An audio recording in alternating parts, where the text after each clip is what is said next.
Hello, my name is Mark Blocker. In this segment, we're going to cover buying cedar lumber. Okay, here I've got a few different examples of some cedar lumber. Cedar's in the redwood family, and it's a very desirable wood, especially for exterior home protection, because it deteriorates very slowly. And when you buy cedar, it comes in different grades, and the type of grade that you may want or are looking for depends on your application.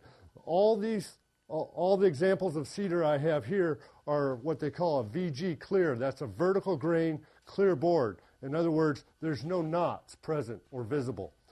Now, this is a piece of lap siding. It's cut at an angle, and it's used for overlap siding on a house. It's also a clear grain. If you're going to paint the siding like it was done on this application, you wouldn't need that clear grain. You could get some with some knots in it, and it'll be a lot more inexpensive. The clearer the grain, the better the look of the quality of the wood, the more expensive the cedar will be.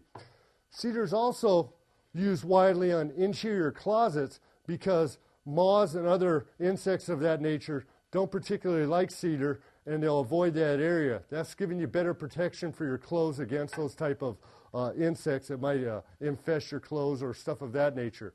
This is a tongue and groove cedar, and it's put together like so, and it's used commonly in closets.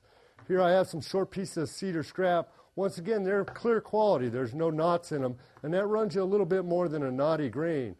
Generally, when you're purchasing lap siding or tongue and groove or stuff of that nature for cedar, it's sold by the board foot. In other words, this board times how many feet long it is, whether it be 3 foot, 4 foot, 10 foot, or whatever the case may be. Cedar is also readily available in the use of shims. And once again, the reason for this is it deteriorates very slowly. So if it's used underneath the house for leveling something off, it's going to stay there a long time and last for a long duration. So there you have a brief overview on how to buy cedar lumber.